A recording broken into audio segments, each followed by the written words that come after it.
What's up, everybody, and welcome to my Monday Night Raw review. A lot of things going on in the show tonight as we build up to Extreme Rules, the horror show, which we're going to keep calling that for some reason, the horror show.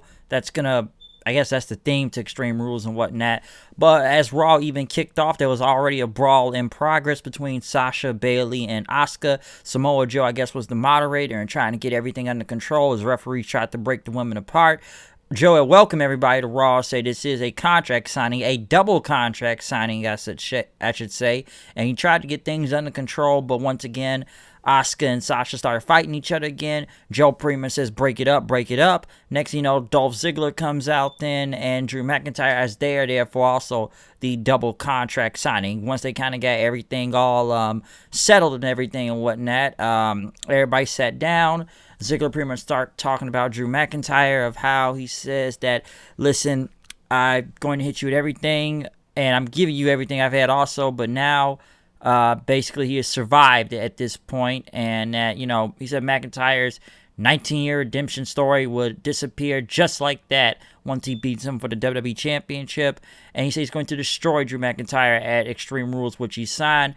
McIntyre pretty much signed it also, and he said he would slaughter Ziggler at the pay-per-view, but he says, listen, I'm going to let you choose the stipulation at Extreme Rules. You're going to pick the match. And Ziggler pretty much says, are you serious? You want to lose your title like that? But Asuka ended up interrupting Ziggler, pretty much yelling at him in Japanese. And next thing you know, Sasha pretty much got the microphone then saying that, we're both going to leave, her and Bayley going to leave Extreme Rules as double champions, that she's not the same Sasha that has faced Asuka before, and that they're going to take over the locker rooms. They're going to take over the whole damn company, basically. They will own everything. And, Bayley said that's going to be the horror show at Extreme Rules, since everyone keeps saying, I guess it's the slogan for it. But next thing you know, Asuka ended up kicking Sasha. Another brawl happened. Ziggler tried to super kick Drew, but Drew had caught him, was going to go for a Claymore, which finally they got everything under control, which, Asuka ended up knocking Sasha and Bayley outside the ring as they backed off. So that was the end of that. Listen, nobody believes Dolph Ziggler is going to beat Drew McIntyre, and I don't know any way they could even try to make it look like that. I don't think anybody believes that Ziggler has a snowball chance in hell. Then again, people have not really cared about Ziggler in the past few years anyways, and the way he even got this title shot still makes zero sense anyway. All he did was come from SmackDown to Raw and just basically got handed a title shot. So who honestly in their right mind really thinks Dolph Ziggler is going to win any fucking thing, okay? Because I sat there like, why are we even doing this match? We all know Drew's going to win. It's not like Ziggler has a chance, or they've even not even really them even trying to give a chance for them to win, for him to win. So I just don't. Ziggler's not winning shit. Okay, it's not happening. He's not winning the title. It just makes it hard to believe. Okay, like the guy's taken more L's in the past few years now. So what makes anybody believe he's going to be Drew McIntyre for the title? Let's be honest here. Okay, but next they went to Garza again. I guess he was trying to talk to one of the referees. I guess him and Vega and Almas were standing there. Caruso came in, pretty much says, what were you talking to the referee about? And talk about their match tonight. But then next thing you know, Big Show comes in and for some reason, and he says, he's got to take care of Randy Orton tonight, pretty much calling Zelina Vega a Smurfette and calling Garza and Almas Maserati, and Ferrari says, listen, you guys just wait there. This is my time. I need to go take care of Randy Orton. It's all about Orton tonight. Vega pretty much says, I'm going to knock that Jolly Green Giant out tonight, basically. So there you go. Next, Big Show came out, then calling out Randy Orton, saying, legend killer, I'm a legend, come trying to take me out. Next thing you know, all Miss Vega and Garza come out then, pretty much calling out the Big Show. Big Show tried to apologize for the interview and everything earlier, but he had important business to take care of. Next thing you know, they started talking about the Big Show, and pretty much like, you're a legend, right? And Vega pretty much said, you can easily end up back into the retirement home with Edge and Christian, okay? Just like Orton took him out, we can take you out too. Next thing you know, Ric Flair shows up before they could even attack him, which I don't know how safe it is of Ric Flair being there at the Performance Center right now when they're getting all these cases of the coronavirus right now. So I don't know how safe it is for Ric Flair being there right now, okay? Because should he be there? I don't know. And I know they finally got people wearing masks, some people wearing masks behind into the crowd and whatnot, but is it the smartest idea to have Ric Flair and on TV? Like I said, especially with this new outbreak that's going on to perform. It is Florida, for God's sakes, okay? Florida's already a weird state as it is anyways. It's always some weird shit going on in that state. So don't know if it's the best idea to have him there. But Ric Flair pretty much wanted to talk about Big Show. And listen, man, you are a legend and everything. But Orton is backstage and whatnot. On the greatest wrestler of all time. And, Show, you've had your run. You'll be in the Hall of Fame. But if you keep doing this game with Orton, you'll be a bigger legend killer and everything. Because, listen, you've been out there on Netflix doing your cartoon. What cartoon? I could have swore it was a sitcom. I heard it wasn't even that good of a sitcom, according to people I know. But apparently that's a cartoon. I don't know what this cartoon is called for Big Show on Netflix, but maybe it's good. I don't know. But I haven't even watched Big Show's sitcom. I don't even know if it's that funny in that. But to what I'm hearing, it's not really that good. So I don't know, okay? I really, really don't know. But behind that, but apparently he has a cartoon also. But Flair pretty much, gonna have some fun tonight and everything, and everything. I guess a Big Show's expense. I guess Flair ended up talking to Vega and them later on in the show, so I guess they're gonna go strategize something. Because right after that whole segment, we did have Almas and Garza go against the Viking Raiders, because they did come out for the game and attack Big Show. There was a tag team match, not a bad tag match, I will say, but it ended up with Almas and Garza going over, pretty much getting the win over the Viking Raiders and whatnot. They did kind of argue for a second, and Vega had to calm them down, which there's still tension in the whole team, which probably would be a breakup soon, but they ended up still getting the win. The Garza hit the wing clipper, and he won the match from there. So this isn't the last time you will see them throughout tonight. Akira Tozawa and his very weak ninjas went against R-Truth for the 24/7 title. Surprisingly, Truth ended up winning his belt back again. And one of the ninjas tried to roll him up, but they did not finish the job, and he was out of Dodge. How long does this ninja thing go up? I don't know. But apparently there are people online that actually like the whole ninja thing. This guy is not part of the League of Assassins, and these niggas are not even the Foot Clan, okay? They're even weaker than the Putties almost when I think about it. But no, I don't even know if I want to call them the Putties, but from the Power Rangers. But they're not the Foot Clan, and these ninjas are the weakest ninjas I've ever... What happened to the big ninja? Where is he at, huh? He couldn't help save Tozawa in this match? I don't know, but some people say this is getting over, though, for some reason. Iconics tried to taunt Ruby Riott, pretty much saying, where are your friends and everything, huh? And pretty much says, listen, I didn't lose my shot at the tag team titles last week. And Ruby Riott says, how about this? How about I challenge one of you tonight in the ring? And the other one can carry the other one to the back when I'm done with them, and pretty much mock their catchphrase right after that. Next, they went to MVP and Bobby Lashley about this whole thing with Cruz tonight. Lashley said, why you give me another offer? But MVP said that offer is dead. He says, I'm gonna drop a few gems on him tonight so he can learn from his mistakes. So yeah, MVP's gonna wrestle tonight against Apollo Crews. But as they walked by, Seth Rollins and Murphy were there, then pretty much holding Rey Mysterio's mask, saying they have an important message to deliver. Seth Rollins and Murphy came out. Now you're wondering where Austin Theory is right now, which I even wondered that myself. But apparently, like a lot of other wrestlers right now, which honestly I don't even know who at this point, he's got allegations on him too. Somebody just told him those allegations. I don't know what the fuck he allegedly did. Let me say that again. Allegedly did. But apparently he's got allegations, and I guess he's got to go take care of that shit. Because, come on, who doesn't have allegations damn near in wrestling right now, okay? Because we're just getting this almost every day.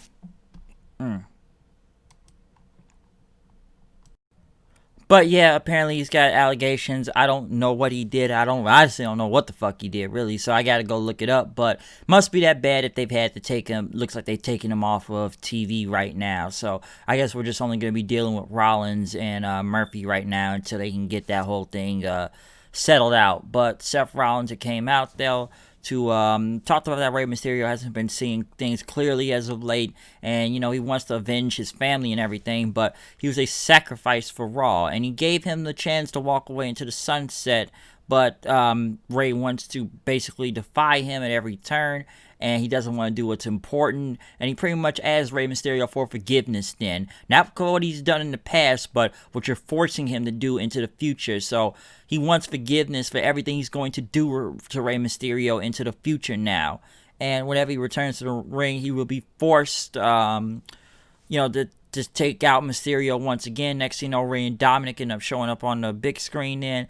Pretty much, I guess they were at their home, calling out Seth Rollins. You want to hope for forgiveness and everything. And, he loves his son and whatnot, but he still has to fight, I guess, his battles and everything. And that, what Rollins did was remorseless and whatnot. And he says, I guess he's going to take him out. But Dominic says, my father may forgive you, but I will never forgive you, he says. And he's still going to take him out. Rollins pretty much said, yes, Rey, you taught your son well, but you must be careful what you wish for then. Because Rollins says that if Dom continues to stand with you and with the greater good, he will end his career before it even begins. Next thing you know, Aleister Black and Humberto Carrillo show up then. Pretty much Rollins and Murphy got outside the ring, which they were still out there during the commercial, and he pretty much called him like, why do you keep helping Rey, huh? Why do you keep standing up for him? Why do you keep fighting his battles, huh? Which Humberto pretty much says that Rey, is his friend and everything, and Rollins says, you look to him like a god and whatnot, but he's a coward. But Carrillo called him a coward and everything, and you're less of a man than Rey. And Aleister Black say he knows a thing about evil and everything, and he's looking right at it. And Seth pretty much says, listen, there will be no forgiveness when all this is done. You chose your path, basically. And if Black thinks he even know what evil is, you ain't seen nothing yet. He's going to end this now. Basically, we have a tag match between Seth and Murphy. They're going against Black and Carrillo. Not a bad match, but come on, people. Who do you think's going to win this match? Of course, once again, folks, once again, Humberto takes another L, baby. Humberto loses again. Why am I not surprised by this? But yes, he loses again and whatnot.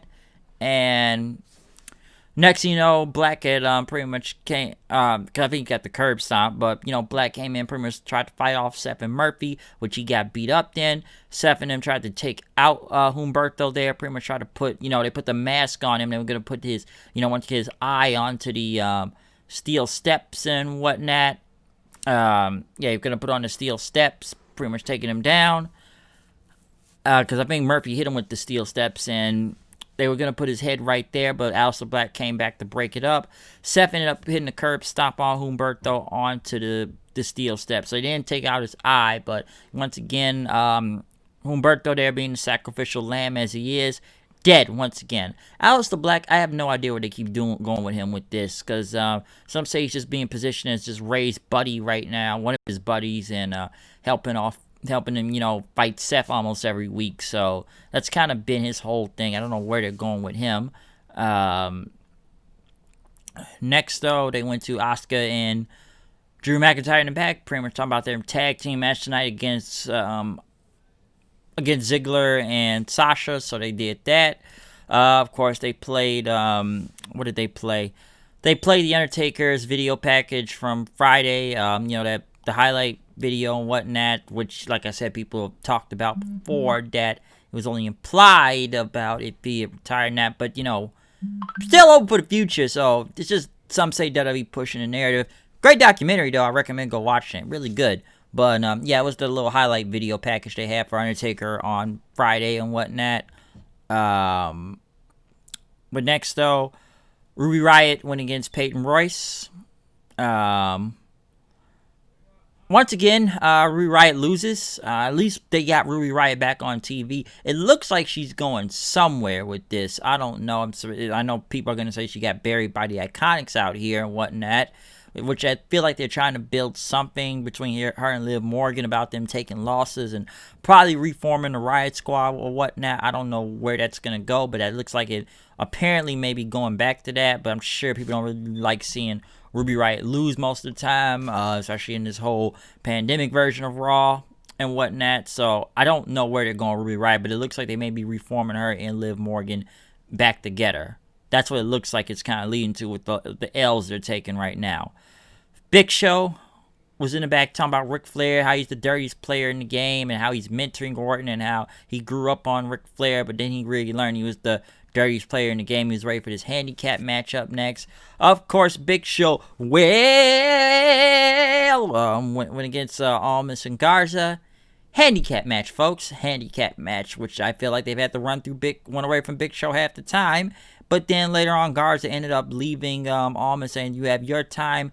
Big Show ended up chokeslamming Almas, winning a match. Okay, so I'm sure there's going to be a lot of people pissed off about Big Show winning a match against Almas, and I'm sure there's many people right now saying buried. I expected Randy Orton to interfere, but he didn't. Which still they are putting in the whole Almas and Garza, kind of, battling friction and whatnot into the group. So probably going to be broken up sooner or later anyways. And then Big Show ended up still picking up Almas and hitting him up with a knockout punch in. So yes, folks, Big Show, man, it's my neighbor. It's probably many other people are going to be pissed right now watching it. Probably turn the channel, say, like The Rock does. But hey, man, we got Big Show, like I said last week. Big Show versus Evolution, folks. Let's see where the Big Show goes. But he got to win here, people. He got to win. Apollo Crews, Ricochet, and Cedric Alexander, where the hell they've been. And I guess they were talking to Truth backstage about the ninjas and whatnot, which Truth even ended up calling Cedric the Entertainer at one point. Which, Crews was getting ready for his match. MVP and Lashley ended up coming out there then. Pretty much, talking about the disrespect, from Crews and whatnot. And as they talk about, MVP talked about how, he's a self-made man. Talked about how he came up, that he's from Miami, 305, how he made it out the hood and whatnot. And is trying to help people, giving them guidance and whatnot to, kind of get where he is right now and everything. And that's the only person, to get where he is right now. But next thing you know, Apollo Crews came out, pretty much didn't want to listen to MVP. Pretty much says, you're the only person that you only care about yourself. I need a manager. I don't need this. Which we got Apollo Crews going against MVP then right after. Not bad. Ended up with, surprisingly, MVP winning a match for once because he always loses. And I know Crews got him to the top rope. Lashley knocked him down. MVP hit the player's boot on him and then hit him with a fisherman suplex for the pinfall right there. So, yes, MVP actually got a win this time. Crews tried to attack MVP right after, but Lashley put him in the full Nelson. Cedric and Ricochet tried to break Lashley off of it, but Cedric had to hit him with a kick, and then Ricochet hit a big dive from whatnot, pretty much stopping Lashley to release the hold. Right after, which next thing you know, we got Bobby Lashley going against Ricochet, which is actually surprisingly a competitive match, and not bad, actually. This is actually probably maybe one of the best matches on this show tonight. I know we haven't seen Ricochet on this show in a very, very long time. Same with Cedric Alexander also, but this was not bad at all. Lashley and Ricochet, really good match, but Lashley still ended up winning with the full Nelson on him then. I think Cedric could try to break it up, but he gave it the full Nelson also, I believe. But yes, Lashley ended up getting the win, folks, over Ricochet. Not bad. But not bad. Yeah, I said not bad a match. Next, we did get near the main event, though. We are at the main event. Sasha and Dolph Ziggler versus Drew McIntyre and Asuka. Of course, Bayley is on commentary, which is hilarious as always. Not bad. It's a mixed tag match or whatnot. It ended up with Sasha getting the pin after dodging, from the bank statement to the Asuka lock, all the way pinning in, getting a roll up on her for the win. So, Sasha and Ziggler end up winning the match, which I'm sure they got at least make them look good for the pay-per-view, especially Ziggler, because, like I said, this guy has no chance of winning a championship anyway, so they're trying to at least make him look like a credible threat, but I don't think a lot of people look at him as a credible threat right now. Asuka and Sasha, I am looking forward to at the pay-per-view, though. I'm sure people say, well, she's on SmackDown, not on Raw, and, she's going to be facing, Io Shirai at the Great American Bash this Wednesday on NXT, so we'll see where that goes, too, and everything since Bayley and Sasha on all 3 shows anyways, but, yeah, folks, that's all I can really say about Raw tonight. You can take how you want it, whatever or whatnot, if it was good or bad, or if you want to see stuff like Big Show and everything, there you go. But, yeah, the show itself, wasn't that bad. I enjoyed the Lashley MVP stuff. Like I said, it's actually good to see Ricochet and Cedric finally kind of back in the fold of things again. So that was actually good to see that. The Seth stuff is still not, it's not bad with Ray, so it's still a pretty good feud that's still going on. I'm still enjoying that. The ninjas, the ninjas. Maybe when they do a Shadow Clone Jutsu, maybe I'll care. Okay, Big Show is Big Show, so there you go. And I like the contract sign, double contract sign with them just brawling before the, contract signing began. No interest, is just motherfuckers just beating each other up already, and Joe's trying to be the moderator or whatnot. So Raw is Raw. However you want to take how you want to take it or whatnot. If you think it was good or bad, hey, comment, subscribe, tell me what you think about that show. Okay, that's Monday Night Raw to you. So yeah, follow me on Twitter at HoodNight890 and check out anything that is uploaded online right now. To a lot of videos. Like I said, we got been a lot of uploading lately. Lots and lots of upload. I uploaded something earlier today, having to do with New Japan and everything, but now we're talking about Raw tonight here, folks. So yeah, tell me what you thought about Monday Night Raw, and what do you think this show, where it is going in some of these things. I don't know, because I'm already seeing some people say this person got buried, this person got buried, that person got buried. I don't even know no more. Okay, I don't, but it looks like they are trying to go into a couple things. Something probably new we're going back to, like the whole Ruby Riott and Liv Morgan thing. We'll see where that goes. I don't know. Okay? I really don't know. But we'll see where it goes on, though. Okay? That's all I can say from that. But yeah, that's all I can really say about Monday Night Raw. It's basically everything I can name out of this entire show. So there you go. A couple good parts, a couple bad parts. Whatnot is one of the worst ones. Not as bad as SmackDown, but yeah, that's still not that bad of a show on some level parts. If you want to go into details about that and what you thought was good or bad. So hey, comment, subscribe, what you actually thought about this video. All right, what did you think about Monday Night Raw tonight, or the build to Extreme Rules, the horror show? Because we got a swamp fight on there. It ain't for the title for some reason, but hey, we'll save that swamp fight discussion for another time on a different review, mostly SmackDown and whatnot. Okay, where this is gonna go, I don't know. But yeah, that's all I can really say about Monday Night Raw, though. Okay, so yeah. Follow me on, like I said, I already went to the old follow me on Twitter and everything. But yeah, you know what to do. Follow me on Twitter or whatnot. And there you go, I'll repeat it again. And like I said, comment, subscribe, and like this video. And tell me what you think about Monday Night Raw itself tonight. And this whole pandemic style, folks. Pandemic style, I should say. Monday Night Raw. Okay, so, other than that, I'll see you guys later. We'll be back for another review. We will be back tomorrow night. We'll have an Impact review since there's a lot of changes going on around there. We'll probably, which I've discussed in a different video, but probably more information about tomorrow. Like I said, there's a lot of busy information still coming out. A lot of stuff when it comes to wrestling right now, okay? But like I said, we'll see what happens, and maybe this the horror show with Extreme Rules, wherever that's going, is we'll see what happens with that, okay? So yeah, I'm out of here. I'll see you guys later. Peace. I'm rambling.